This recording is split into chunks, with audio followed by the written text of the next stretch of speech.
Look, I've never met Eric Bieniemy. Have you ever met him, talked to him, anything No, like that? nope. Because they're making, and I don't believe I think this. they're making a movie about his career as a coach, sleeping with Bieniemy. No?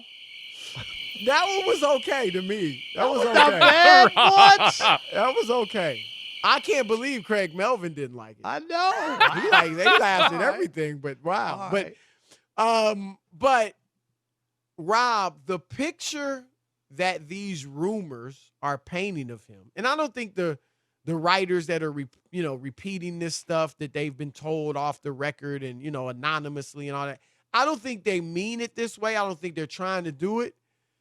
It's making you, if you don't know him, and again, I don't believe this is the case, but it would make you think this dude must just be like a bumbler.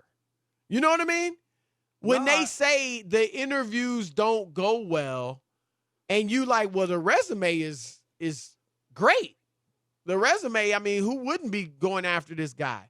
And they say the interviews don't go, and then you say, well, it must be something.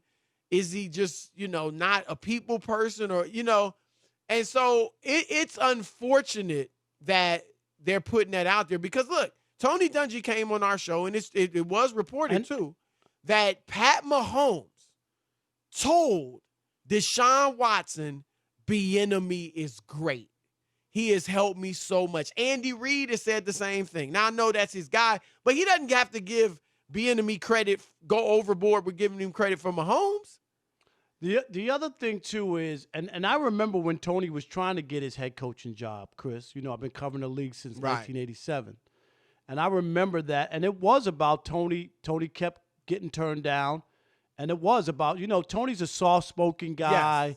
He's not a jump on so is Jim somebody's Caldwell, back. By the way. Who? Right? Jim Caldwell. Yeah, right? yeah. You know what I mean, right. Type of personality. They're just a different kind of person. But that doesn't mean you can't lead people. Right. Because you're not a rah-rah. Everybody's not that guy. Everybody, it's not cookie cutter. No, there's no doubt. No doubt. So absolutely. I mean, Mike D'Antoni, not that he's even in Tony Dungy's class. Dungy won a Super Bowl. But D'Antoni's he's a soft-spoken, like, quiet. I mean, he's guy. He's not rah-rah and all excitable and all that stuff. But nobody ever holds that against him. No, you're right. This is interesting, just that it's not the norm, Chris. When a team has had as much success as Kansas City has had, you pick the coaches from teams that win. That's always been the case in the NFL. Right. And this is not like, okay, this is the first year people are looking at Bieniemy thinking he's a coach. He went on interviews last year. Rob G, I don't know how many he did last year, but he did a number of interviews last year. So, it didn't happen last year. People go, okay, no big deal. He'll get one next year, right? Like, it wasn't like a big stink. Right. But now we're getting here, and, once they fill this Texans job, and if it's not him, then maybe we'll have to call it sleeping on Bieniemy, because they will have passed on him 2 years in a row. Thank you. At least I got that one. You forced that one because you complained so much about the last one.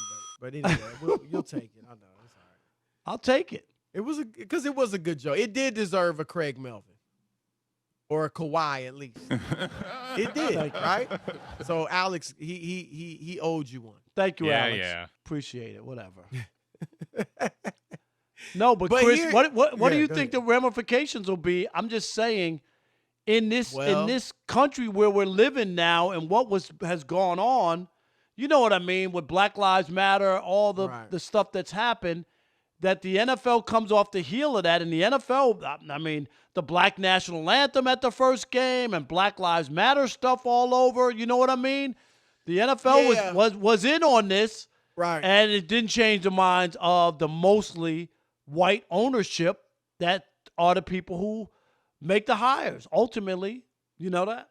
Yeah. No, you're right. And what we're talking, because I don't know if I even introduced the topic, but Eric Bieniemy is the poster child for this. But there are 6 head coach openings. 5 of them have been filled, and no African Americans. And so right now, you have 2 of the 31 head coaches in the National Football League are African Americans. That's 4%, or 2 out of 32 is 4%.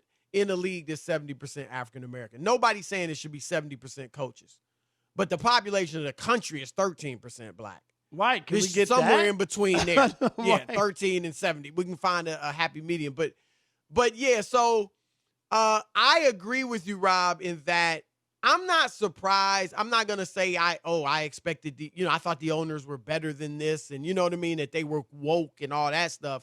I am surprised though, because like you said, there was so much put into, Black Lives Matter, and the players had the great video, and like you said, the Black National Anthem. I would never have predicted, and look, maybe Houston will hire a black coach. But I would never have predicted, after coming off all of that, players kneeling, all that stuff, that there would be a shutout. That you would not hire one black coach out of 6.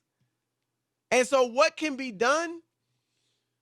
Look, you don't, and you know this well, Rob, you don't want it to be a situation where a team hires a black coach just because he's black, right? We don't want that.